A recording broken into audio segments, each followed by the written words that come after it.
IST Sport. 1, 2, 3, 4, le Maroc est trop fort. Non, c'est pas vrai du tout les gars, franchement, c'est juste l'inverse. Plutôt, 1, 2, 3, 4, le Maroc n'est plus très fort. Si vous avez bien vu le match d'hier, franchement, le Maroc a encore une fois déçu tous les supporters marocains. Donc, bienvenue mesdames et messieurs, bonjour les amis, j'espère que vous allez bien. Bienvenue à la chaîne Ibra Show TV, donc IST Sport en français, tout simplement pour débriefer le match du Maroc d'hier contre Burkina Faso. Je voulais pas faire à la base cette vidéo-là, mais il y a plein d'amis qui m'ont demandé de le faire quand même, pour parler des deux matchs amicaux du Maroc, que ce soit contre le Ghana, le premier match, et aussi celui d'hier contre Burkina Faso. Donc pour laisser de côté la Coupe d'Europe où je fais souvent mes vidéos maintenant, on va parler un petit peu de cette équipe du Maroc, de Walid Al-Hlouzik, ce qu'il nous propose.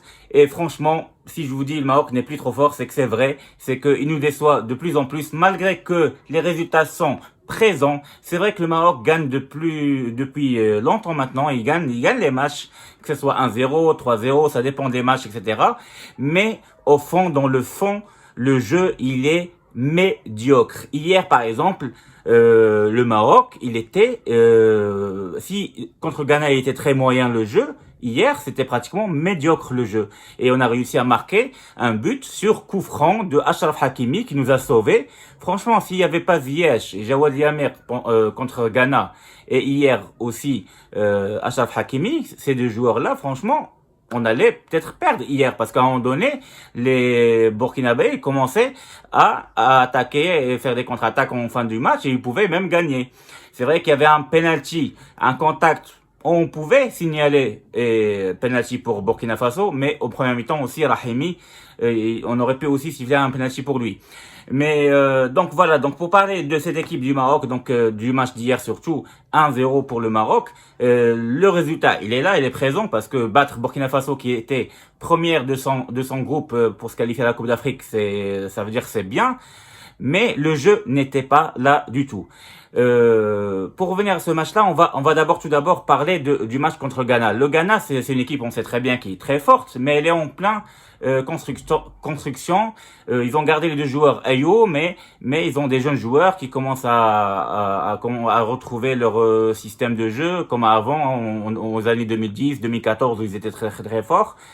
Mais voilà, on les a battus 1-0 sur un coup franc de Ziyech qui venait de rentrer en seconde période, et c'est Jawad Yamer, l'ancien joueur de Raja qui joue à Valladolid, qui a réussi à marquer ce but-là.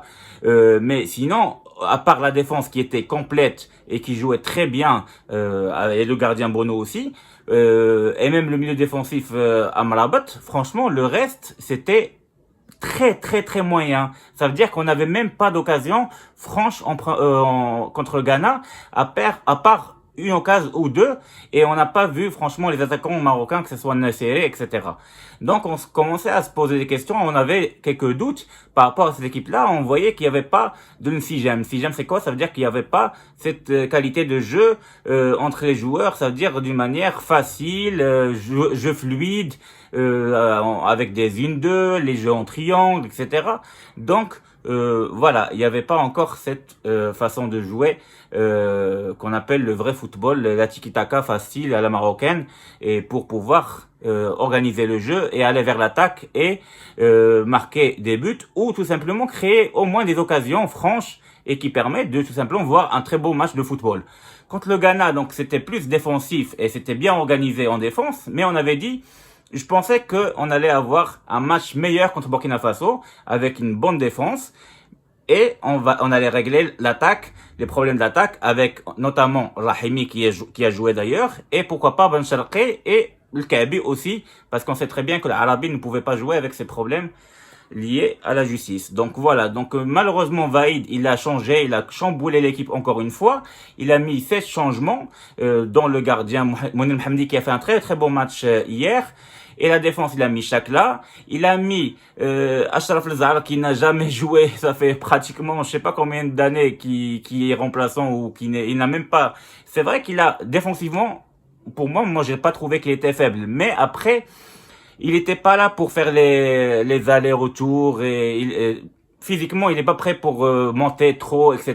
Donc du coup, Rahimi, qui joue pour la première fois titulaire avec l'équipe du Maroc, il n'a pas trouvé avec lui des joueurs avec qui il peut composer et voilà et aller vers l'avant. Que ce soit Balkour qui est trop nul pour moi, qui doit pas être sélectionné du tout, comme Amallah que j'aime pas du tout. Et voilà, et avec Achraf Lazar, donc Rahimi pouvait pas faire mieux que ce qu'il a donné. C'est vrai qu'il a raté un but, mais c'était la seule occasion du match. Quand Charab lui a donné la balle et il a frappé à côté du but. Une seule occasion pendant tout le match, plus le coup franc de Achraf Hakimi.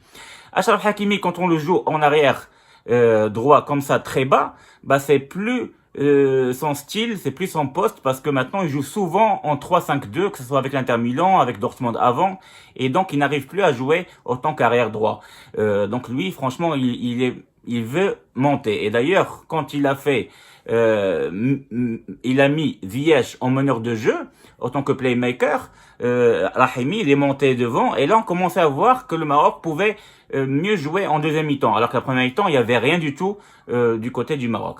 En deuxième mi-temps, il commençait à mieux jouer un tout petit peu, mais finalement, franchement, on voit très bien qu'ils sont, ils savent pas jouer ensemble tout simplement. Les Marocains leur manque beaucoup on dirait, il n'y a pas une équipe solide, une équipe plan A, une vraie équipe A qu'on met de côté, qu'on peut la faire jouer tout le temps. Et Vaïd, il fait que changer. Donc du coup, on sait même pas laquelle elle est notre équipe. Notre équipe, la vraie équipe A, elle est où? Et on n'a même pas d'équipe A. Donc c'est un vrai problème avec le Jamia encore, avec la fédération marocaine. C'est du haut, avec le Fawzi Rja. Il doit voir avec Vaïd, est-ce qu'on doit le dégager? Ça y est, c'est fini. Parce que là, ça fait plus que 2 ans qu'il est en train d'essayer. Au début, quand il est venu après Renard, moi je pensais qu'il allait prendre la même équipe et juste essayer de compléter. Parce qu'on avait une équipe qui est partie en Coupe du Monde 2018, qui est arrivée en quart de finale en Coupe de l'Afrique 2017. Et on a perdu de justesse contre le Bénin sur des pénaltys, alors qu'on avait battu l'Afrique du Sud 1-0, on avait battu la Côte d'Ivoire 1-0 en phase de groupe. Et donc, si les vétérans sont partis, que ce soit Ben Attia, Ahmadi et Boussoufa, 3 joueurs qui manquent seulement, il aurait pu, ramener par exemple à la place de Ahmadi, Soufiane Amrabat ou Jabran par exemple. Et voilà, Ben Attia, il devait trouver un joueur, un défenseur, ça aurait pu être Jawad Yamir ou Badr Banoun, qui sont très forts.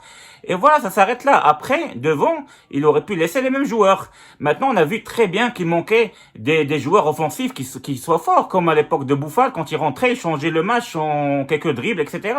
Harish, pareil, il était pas là. Pourquoi il appelle pas Mzraoui? Il a des problèmes avec Mzraoui, on comprend pas. Donc bref, il a chamboulé pas mal de choses. Il fait jouer Barkoch et Amallah, pour moi, c'est pas des joueurs franchement qui sont dignes de l'équipe nationale. Pour moi, le numéro 10, ça doit être Hakim Ziyech.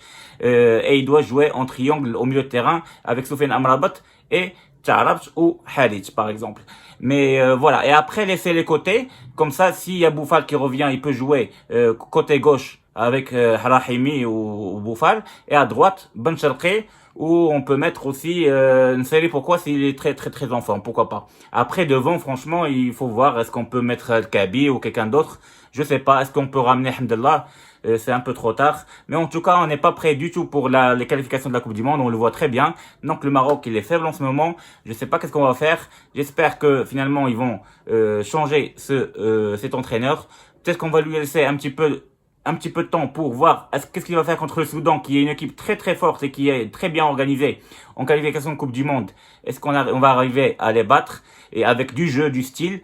S'il y a ça et si on voit qu'on a une vraie équipe A, peut-être qu'on va lui laisser un petit peu de chance encore. Et si vraiment, franchement, s'il n'y a pas ça, moi je demande qu'à Fawzi Rja, simplement le directeur de la fédération, de voir un meilleur coach comme Mouta par exemple, qui est très fort.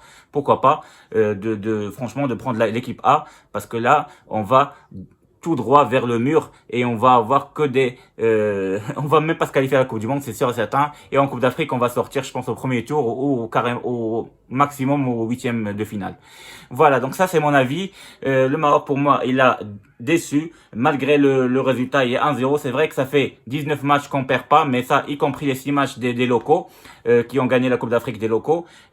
Si on compte que l'équipe A vraiment, il y a que 13 matchs où Vaïd n'a pas perdu. C'est bien, c'est très bien pour le moral, mais côté jeu, c'est très décevant. C'est pas l'équipe Maroc, on dirait, c'est du n'importe quoi. Je sais pas, c'est une équipe bis qui n'a, pour moi, ils savent pas encore jouer ensemble. Voilà.